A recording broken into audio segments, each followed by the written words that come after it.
At Starbound, we tell stories the human way, not with artificial voices or AI garbage. What's HFY without humanity? Subscribe to keep it that way. I'm Daniel Pierce, and I'm going to be your narrator. Now, let's begin. The first mistake Commander Haken of the Sithari Conquest Fleet made was assuming the silence meant respect. The humans merely observed. A thin, sharp wind scoured the miserable canyon on a miserable, violent planet, carrying the taste of rust and rock. Blood-colored dust already coated the brilliant white armor of Haken's legionnaires, a fine grit grinding into the articulated joints with an insolent familiarity. Haken ignored it.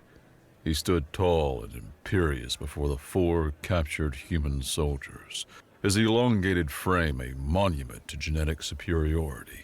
Their primary rifles, brutal-looking things of black metal and polymer, lay in a discarded pile, a gesture of surrender, a proper acknowledgement of the natural order. Haken delivered a speech, his magnificent speech, its booming cadences and condescending magnanimity, was intended for his troops, the historical record, and the locals, though their dull minds could little appreciate its rhetorical brilliance. "You stand on the precipice of history," Haken declared, his voice amplified by his helmet's external speakers to echo off the canyon walls. "You, the people of this world, this earth, will become the newest subjects of the glorious Sithari Empire. Purpose will replace your chaotic, self-destructive existence. Imperial order will replace your petty squabbles. Your short, brutish lives will now have meaning as you serve a power you cannot possibly comprehend." He paused for effect and swept his gaze over the kneeling humans. His legionnaires stood at perfect parade rest, their plasma casters held in a firm, uniform grip. They'd seen this 100 times in 100 worlds. The comforting liturgy of conquest, shock, awe, surrender, sermon, subjugation. The process never failed. "You should be grateful," Haken continued and stepped forward. He focused on the human in the center, the one with corporal's stripes on his dusty fatigues. The man's face was a study in placid neutrality. His gray eyes tracked Haken's every move with unnerving stillness, an insolence that needed correcting. The moment required a demonstration. As the commander approached, his gait revealed the lightness of a low-gravity native. He stood with a wide stance, a posture of dominance that sacrificed stability for presence. Corporal Temeron Kane's mind, a cold engine of combat analysis, noted the overlong neck, the thin musculature visible where the helmet seal met the collar, the compromised center of gravity, a target's posture, not a soldier's. "We bring you enlightenment, and you greet us with this." Haken gestured vaguely at the crude kinetic weapons, the violent thrashing of a lesser species. "But we are benevolent. We will teach you your place." To punctuate his grand statement, to put a fine, theatrical point on the entire affair, Haken raised a 3-fingered hand. With a flourish of theatrical disdain, he brought it around and backhanded Temeron across the face. The slap's crack was the only sound, sharp and ugly against the canyon's stillness. Haken held the pose, a smug smirk twisting his angular features. He expected the human to cry out, to stumble, to show some sign of pain or submission. He expected the animal to finally understand. He received an education in physics instead. The next 5 seconds delivered a masterclass in the brutal mechanics of a death world. Temeron's head snapped aside from the impact, his body holding firm. He considered the strike a joke. He had been hit harder by sparring partners and padded gloves. His training, honed in environments that killed the slow and the stupid, screamed one simple overriding principle: use everything. Temeron flowed with the slap's force. His body became a pivot. He redirected the momentum Hakon so arrogantly imparted. He spun on the ball of his back foot. The vicious torque-filled rotation transformed the alien's casual insult into the coiled spring of a lethal counterattack. The world became a blur of red rock and white armor. As he came around, his hand shot out, a streak of motion too fast for the Sithari's pampered eyes to track. His hand bypassed his own weapon for Hakon's. His fingers wrapped around the ornate ceremonial hilt of the commander's sidearm, a hefty meter-long blade of state, more symbol than weapon, which hung from the alien ship in a magnetic sheath. Hakon had never drawn it in combat. Its time for ceremony had ended. In a single, unbroken symphony of violence, Temeron yanked the blade free. The magnetic lock gave way with a sharp hiss. He stepped forward inside Hakon's superior reach and used the commander's own height and forward-leaning posture as a fatal vulnerability. A heavy blade with atrocious balance, a fool's weapon. But Temeron's two-handed grip locked it into place and turned its unwieldy mass from a liability into a pendulum of pure kinetic fury. The full rotational force of his spin, amplified by the mass of his Deathworld-forged body, went into the swing. The blade's design suited parades, not flesh. Thick, heavy, and meant for ceremonies, but a sufficient application of force can make a sledgehammer as deadly as a scalpel. The heavy metal connected with Hakon's neck at the apex of the swing. The sound was in the cling-shing of a warrior's sword, but a wet, percussive crunch, a horrid combination of tearing muscle and shattering vertebrae. The blow severed the commander's head from his body with shocking, obscene finality. For a perfect second, the universe paused. The 80 Sithari legionnaires in the canyon stared, their brains unable to process the heresy their eyes had just witnessed. An inferior being did more than fight back. It won, instantly and decisively. Their three-fingered hands froze halfway to the triggers of their plasma casters. Doctrine held no answer for this. The simulations had never predicted this. Commander Hakon's headless body stood for an absurd theatrical moment, a statue of disbelief. Then its limbs gave out, and it crumpled to the ground in a clatter of brilliant white armor and a sudden, gushing fountain of thick purple blood. The head, its expression of smug superiority forever frozen on its face, bounced once off the packed dirt. It landed with a dull, wet thud and rolled to a stop by the commander's own feet. Its three eyes stared blankly at the sky it would never conquer. The canyon's ringing stillness shattered when Temeron gave a single sharp command. His voice, a low growl, cut through the wind and the shock like a razor. Now! That one word acted as a detonator. Temeron's fire team, who had knelt in feigned submission, exploded into a whirlwind of disciplined, pre-planned violence. This was a trap from the start. They called it Deception Procedure 5, a nasty little piece of tactical misdirection designed for precisely this kind of arrogant opponent.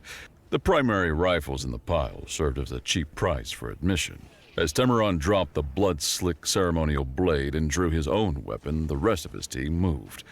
Javier the Breacher, a mountain of a man, and Siri the Sniper, lean and tense, drew their sidearms to concealed holsters on their lower backs. Reese, the comms tech, dropped to one knee, his fingers tapping a rapid sequence across their ruggedized datapad. They drew specialized sidearms, unlike the standard-issue rifles. Flat black blocky pistols appeared in their hands. Dense ceramic composite formed their frames and major components. Their ammunition was caseless. Standard energy and metallic scans failed to detect them.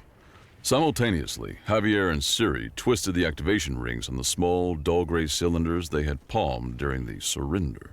The devices were non-lethal, high-intensity flashbangs tuned to overwhelm the specific spectrum of Sithari vision and the frequency of their auditory sensors. They rolled the devices into the tightly packed ranks of the Legionnaires. The world dissolved into a silent scream of pure white light and a piercing multi-frequency shriek. The Sithari warriors staggered back and clutched at their helmets, their advanced optical sensors completely whited out, their eardrums feeling as if stabbed with needles of pure sound. Blinded, deafened, and utterly disoriented, they stumbled. In that precious moment of chaos, Reese hit the final icon on his datapad. He broadcast to a specific target. His datapad screamed data in the Sathari's own orbital comms relay, a high-gain satellite they had positioned above the landing zone.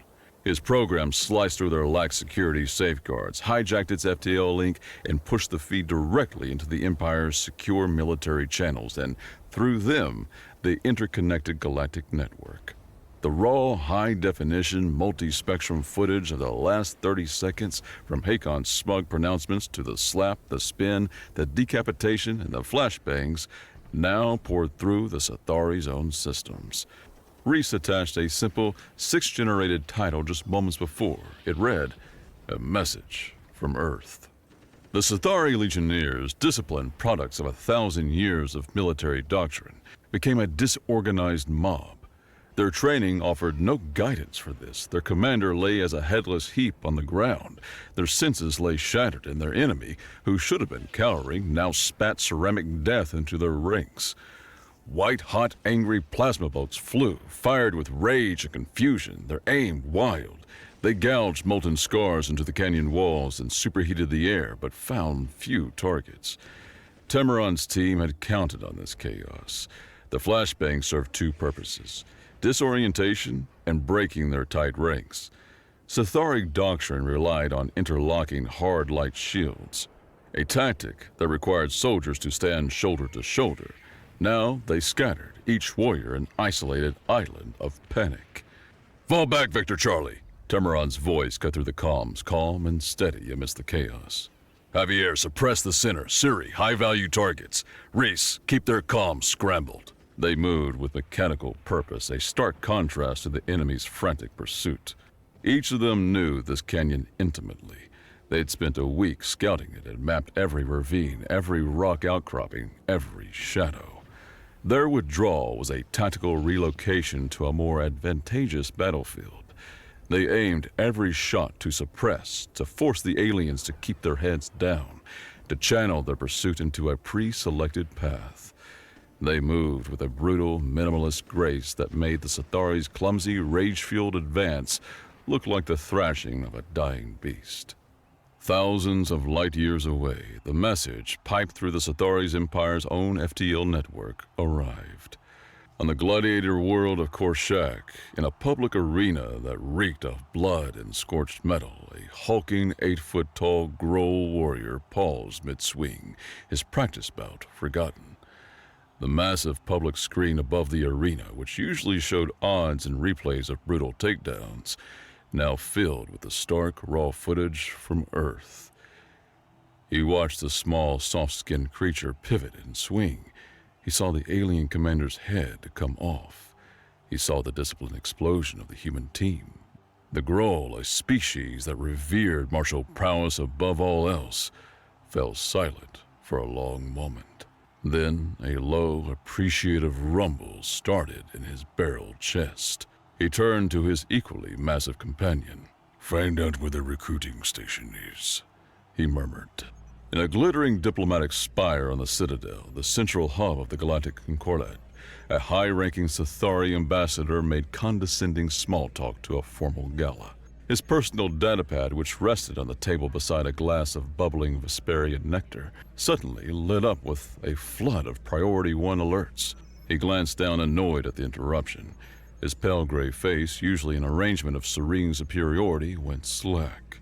The blood drained from it, leaving it the color of old parchment. He stared at the video loop of his esteemed Commander Hakon's head bouncing in the dirt. Across the room, a stocky Valari industrialist saw his composure shatter. The Valari discreetly tapped his own datapad under the table and executed a massive short-sell order on Sathari Imperial Armament stock. A few feet away, a slender, shadow-still Varloon spymaster watched the ambassadors collapse and sent a single encrypted message to her handlers. It contained only 3 words. "The Sathari are weak. Prepare contingency Omega." The balance of power in the galaxy had just violently shifted, and the blood still soaked the alien soil. On the ground, Lieutenant Cressa shoved a panicked legionary out of the way. Her voice, a whip crack of authority amplified by her helmet, sliced through the cacophony of plasma fire and panicked shouts. Form breaks! Suppression fire by squad! Pincer maneuver! Vector Gamma 9! Advance on my mark! Horror seized her. She had served under Hakon for 10 rotations. Arrogant, yes, but he symbolized the Empire's might. To see him butchered like an animal by a local violated the natural order. But grief was a luxury. Her analytical mind raced and processed the tactical nightmare that unfolded around her. She recognized the humans' withdrawal as a deliberate tactical maneuver, a world away from panicked flight. They drew her forces in. This felt unreal. The locals should break and run. Superior firepower and disciplined tactics should overwhelm them. Their use of feigned surrenders, coordinated multisensory attacks, and fighting retreats defied all expectation. Cressa tried to impose the familiar, comforting structure of Sithari doctrine onto the chaos. She would corner them, she would crush them. The textbook said so. She tried to solve a terrifyingly new problem with a pathetically old solution. And deep down, a cold sliver of dread began to form in her gut. The human had slapped her entire worldview across the face, and the sting proved far worse than what his had been. Timuron's team led the pursuing Sithari deeper into the canyon system and funneled them into the narrow, winding section of a gorge that the locals had a grimly appropriate name for, the Grinder. Sheer, unstable walls rose here, scarred by millennia of tectonic stress and flash floods. Cressa, from her hastily established forward command post a kilometer back, watched the main screen, where life sign indicators for her soldiers clustered together. She saw the bulk of her first platoon enter the narrow passage, their indicators bunching up as they reformed their shield wall. A textbook maneuver for clearing a constrained environment, a confident, disciplined advance. She felt a flicker of pride. Order returned. In a small alcove overlooking the kill zone, Javier the Breacher gave a grim smile. He held a small, rugged detonator in his massive hand.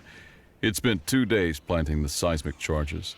He sank them deep into the micro-fissures at the base of the cliff face and packed them with enough force to mimic a localized 4.5 earthquake.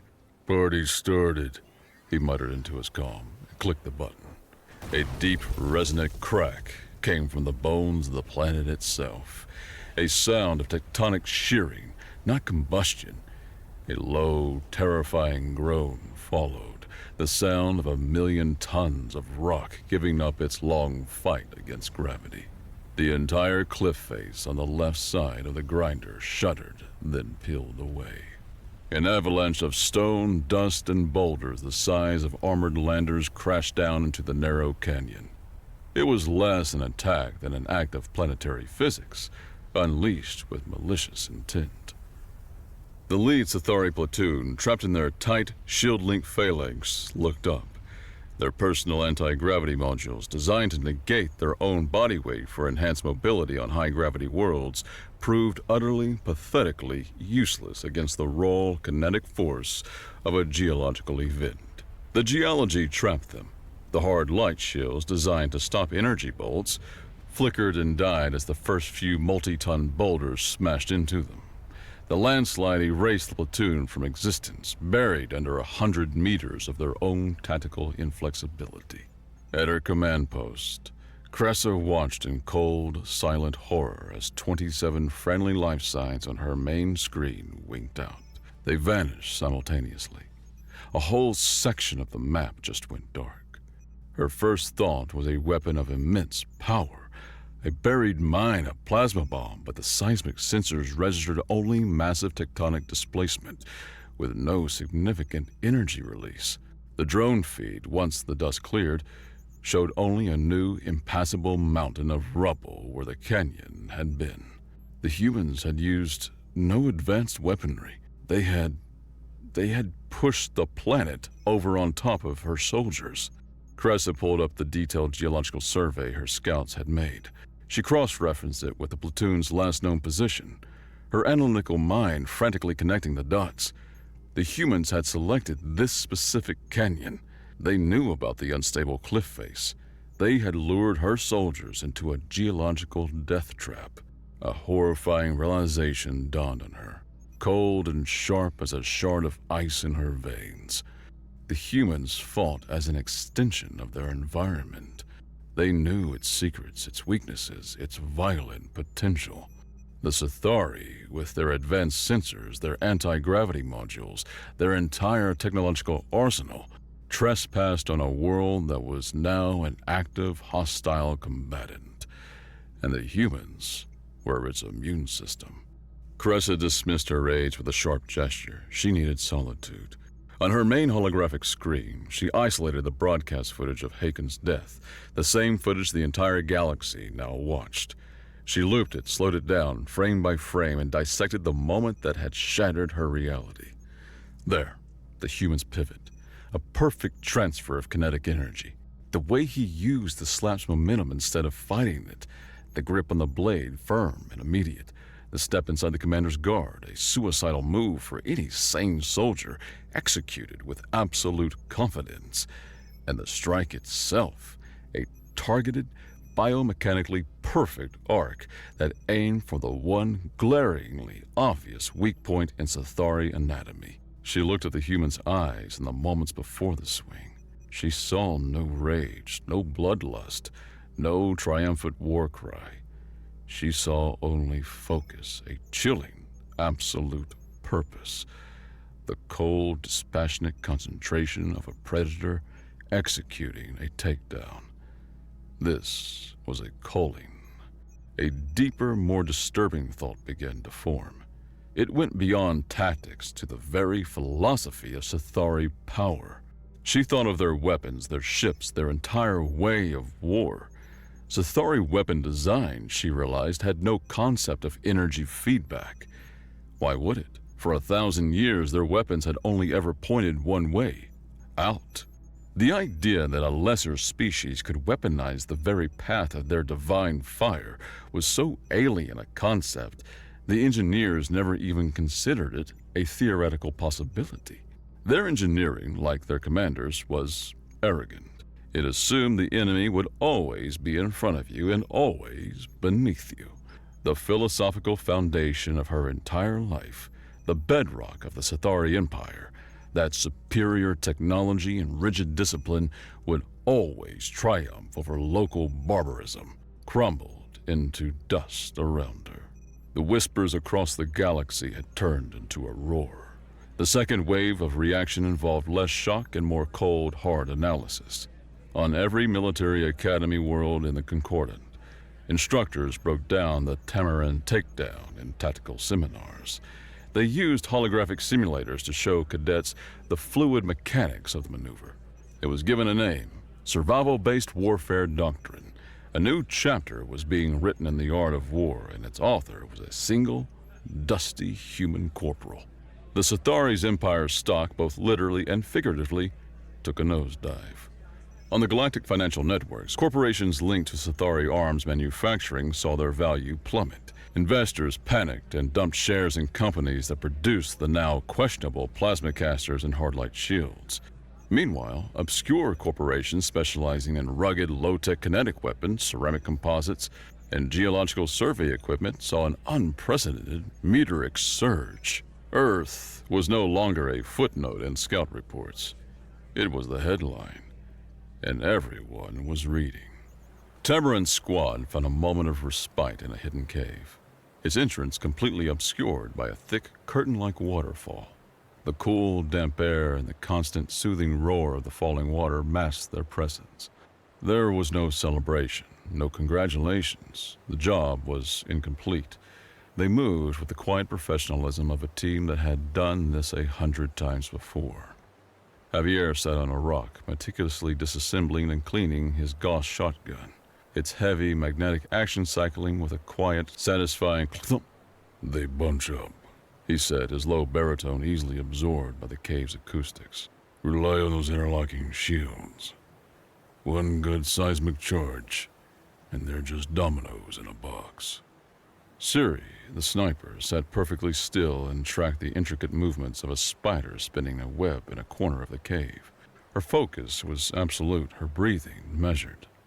"They trust that tech too much," she observed, her tone flat and devoid of emotion. "Their optics can't cut through this much particulate water. A man-made waterfall is as good as a brick wall to their senses." Reese, the comms-tech, said nothing. His thumbs moved so quickly over his datapad's surface they seemed to ghost as he decrypted and monitored the frantic Sathari comms chatter, a faint, cruel smirk on his lips. They were in chaos. Their command structure was in tatters. They argued. They panicked. Tiburon stood by the mouth of the cave, partially concealed by the curtain of water. He let the fine spray mist his face, washing away the dust and the lingering scent of alien blood. He watched. He listened. He felt the rhythm of the battlefield. The Sathari would reorganize. Cressa, the second-in-command, was competent. She would try to establish a cordon to trap them. They expected a continued retreat. They expected prey animals, running until cornered and exhausted. They were about to be disappointed. "We hunt," Tamarin said, the single phrase spoken in his low, gravelly voice, echoed in their comms and shifted the entire dynamic of the engagement. Using their intimate knowledge of the canyon's labyrinthine network of caves, game trails, and forgotten mining tunnels, they slipped through Cressa's tightening net like smoke through a keyhole. They circled around the main body of the Sathari force with a silence and speed utterly alien to the invaders. They were no longer the prey.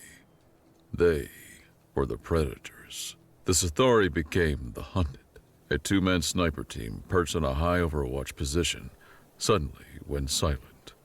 A patrol sent to investigate found only a discarded plasma rifle, its power cells still fully charged, and a faint smear of purple blood on the rocks.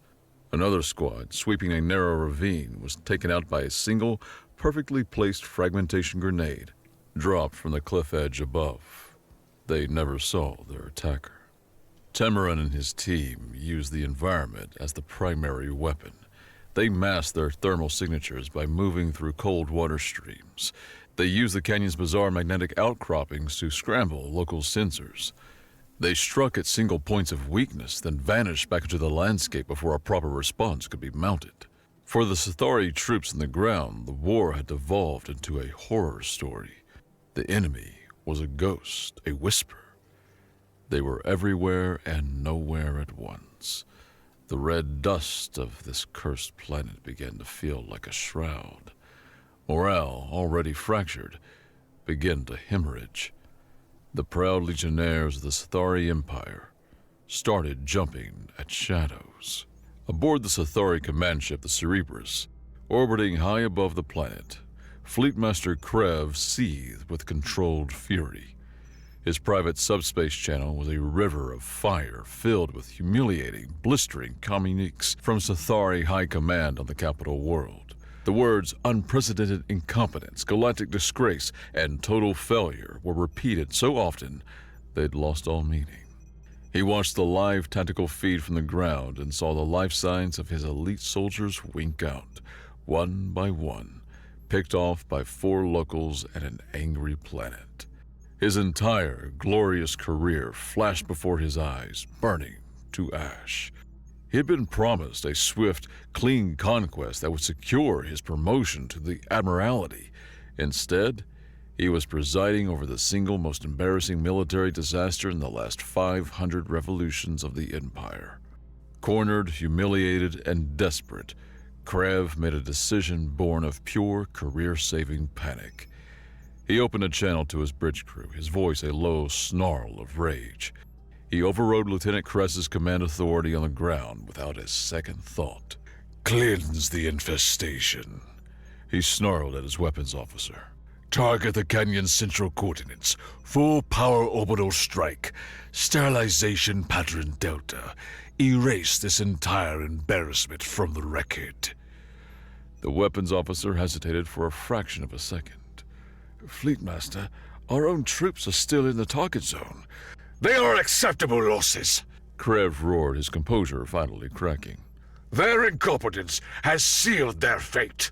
Fire!" On the ground, Cressa's command datapad chimed with a Priority 1 alert. She saw the order and her blood ran cold. Orbital strike authorized. Target, her own position. Firing sequence initiated. She frantically opened a command channel to the Cerberus. Fleetmaster, I protest this order. Her voice was tight with disbelief. We have the insurgents contained. This action is strategically unnecessary and will result in the loss of over 50 loyal engineers. Sir, this is tactically insane. It's an open admission of defeat to the entire watching galaxy. Fleetmaster Krev silenced her channel with a burst of static and a dismissive flick of his wrist. The firing sequence had begun. The decision was made. On the ground, Cressa looked up. The sky began to waver, a faint auroral distortion that was the telltale sign of atmospheric ionization preceding a capital ship energy strike. She faced an untenable choice.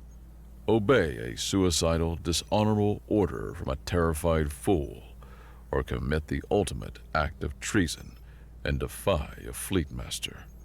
But her worldview had already been shattered by a single human corporal. The rigid doctrines, the unquestioning loyalty, the myth of Cathari infallibility. It was all a lie. She saw it now with perfect, horrifying clarity. Hakon's arrogance and the Fleetmaster's fear were symptoms of a systemic rot, a deep-seated hubris that had festered for centuries within the Empire, a hubris that was about to get them all killed. In that moment, she understood. The humans were merely a symptom of the Empire's true element, its own pride, standing under a glowing sky that was about to burn her and her remaining soldiers to ash. Lieutenant Cressa made her choice. She chose to save the Empire from itself, rather than die for a fool's mistake. Using her command override codes she had never imagined using, Cressa opened a fleet-wide emergency channel. The signal was unencrypted, a raw broadcast to every Cathari asset in the system. She knew the humans would be monitoring it. They had proven they owned her network. Her voice cut through the static, steady and clear, imbued with the cold authority of someone who had already crossed the Rubicon and burned the bridge behind them. Human soldier, this is Lieutenant Cressa of the Cathari Conquest Fleet. My superior, Fleetmaster Krev, aboard the flagship Cerberus, is about to erase this canyon from the face of your world. You have 90 seconds to evacuate before impact. Temeron's voice came back almost instantly over the same channel, a low rasp devoid of panic or surprise. A simple, direct question cut to the heart of the matter. Why are you telling us? Cressa took a breath, the cold, static-charged air stinging her lungs. The wavering in the sky grew brighter.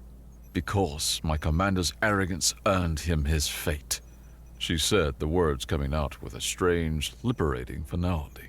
The Fleetmaster's fear is about to earn us all disgrace. I came to your world for conquest, not for the mindless slaughter of a worthy foe.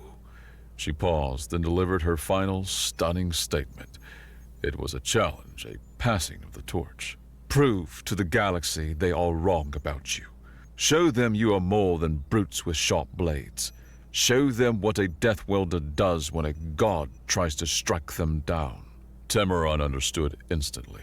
Cressa had given them more than a warning. She had given them a target, the flagship Cerberus. Siri, Peak 9, you're on the spot, he commanded, his voice a low, urgent hum in the comms. Reese with me. Javier, lay down suppression on our back trail. Make them think we're running for the caves. Heavy fire, loud and messy. His team moved without question, with an instinctual coordination more akin to a wolf pack than a military unit. Javier unleashed a torrent of fire from his Gauss shotgun down the canyon, the hypervelocity slugs chewing chunks out of the rock walls, creating a convincing picture of a panicked, desperate retreat. Meanwhile, Temeron, Suri, and Reese scrambled up a steep screech slope toward the highest, most exposed peak in the immediate area, the last place a sane soldier would go when an orbital strike was imminent. The sky above them no longer wavered. It glowed a furious, angry orange. The air vibrated, and the dust on the rocks began to dance as the energy built. As they reached the windswept summit, they deployed their last piece of standard-issue, often forgotten equipment, a tripod-mounted device with a small, ugly-looking emitter dish. Every human fire team operating without direct fleet support carried one. It was called the Perdition Beacon. Reese slammed the tripod legs into the rock and anchored it against the rising wind. Siri, her movements swift and sure, aligned the emitter dish, not at the sky in general, but aimed it directly at the heart of the growing atmospheric disturbance, the focal point of the impeding strike. "Beacon is hot," Reese reported, his voice tight. "Target locked on the ionization trail." "Good," Temeron said, looking up at the sky that was about to fall on them. "Let him shoot." High in orbit, the Cerberus fired. A lance of pure, coherent energy, wide as a city block and burning with the intensity of a small sun, descended from the heavens. The sound was the sky tearing in half, a high-frequency scream that vibrated in their bones and teeth. The Perdition Beacon, its sensors detecting the monumental off-the-charts energy spike of the incoming beam, triggered automatically. It deployed no shield. It tried to block nothing. Such an act would be like trying to stop a tsunami with a paper cup. Its function was far more elegant, far more malicious. The beacon fired a single, massive, focused electromagnetic pulse, a wave of pure, chaotic energy. It fired it straight up the ionized path created by the orbital weapon itself. The Cathari's own energy beam had created a perfect, superconductive highway through the atmosphere. A filament of charged particles leading directly back to the ship's firing emitter. The EMP traveled at the speed of light, a silent, invisible counterattack riding on the back of the enemy's own assault. The martial arts principle Temeron had used on Hakon, scaled up to an astronomical level. Use your opponent's own energy against them. The pulse slammed into the Cerberus's primary weapon array. The energy feedback was catastrophic. The sophisticated systems designed to safely channel and output terawatts of destructive power were suddenly hit with an undirected chaotic surge of raw electromagnetic force flowing the wrong way. Safety relays vaporized, power conduits melted. On the bridge of the Cerberus, consoles exploded in showers of sparks and molten metal. The ship's main power grid, overwhelmed by the feedback loop, failed catastrophically. The massive vessel, a kilometer of armor and pride, convulsed in the upper atmosphere like a dying leviathan. Fleetmaster Krev, his face contorted with triumphant fury as he watched the beam descend, was instantly and unceremoniously vaporized as his command terminal detonated, turning him and his panic into superheated plasma. On the ground, Cressa watched it happen. The pillar of divine fire descending from the sky, the instrument of her and her soldiers' imminent death, wavered. It guttered like a dying candle, its angry orange glow fading to a sickly yellow, and then it died, a mere 1,000 feet from the canyon floor. The flagship of the Cathari conquest fleet went dark, its running lights flickering out, its powerful engines sputtering into silence. A dead thing in the sky. In the ensuing chaos, Cressa seized the moment. Broadcasting on all fleet-wide channels, her voice was cold, decisive, and filled with an authority no one dared question. The Fleet Master is dead. The Cerberus has suffered a catastrophic weapon malfunction. I, Lieutenant Cressa, am assuming command of all ground and orbital forces under Emergency Directive 1 Alpha. She gave them orders, not time to question or panic. The Terran natives possess previously unknown kinetic pulse defensive capabilities of an orbital denial nature. This engagement is no longer tactically viable. All ships, execute strategic withdrawal to staging point Epsilon. Execute immediately. She was saving the fleet, yes. But more importantly, she created the new narrative for the Empire, a story to cover their shame. Her version was a tactical reassessment in the face of an unexpectedly sophisticated foe, replacing the truth of a humiliating defeat. But the galaxy, which had seen the whole thing live on an open channel, knew the truth. They saw a crippled flagship. They saw a retreating armada. They saw David not just slay Goliath, but trick Goliath into shooting himself in the head with his own gun. The remaining Sithari ships, their command structure shattered and their flagship adrift, obeyed the last clear order they received. One by one, their engines flared and they vanished into silent, wavering folds of space-time. They left behind a bruised and silent sky and a single, crippled warship tumbling slowly in a decaying orbit. Tamaran stood on the peak, the wind whipping at his dusty fatigues. The air was thick with the scent of burnt air, the ghost of the aborted orbital strike. Below him, his squad was safe. They were exhausted, battered, and running on fumes, but they were alive. He looked at the 3 soldiers with him, Javier, Reese, Suri. They hadn't just survived. With 4 soldiers, a handful of ceramic pistols, some carefully placed charges, and a planet that had their back, they had utterly routed an Imperial conquest fleet. Victory settled over the canyon, bringing a profound quiet. The final galactic montage was one frantic, urgent consequence.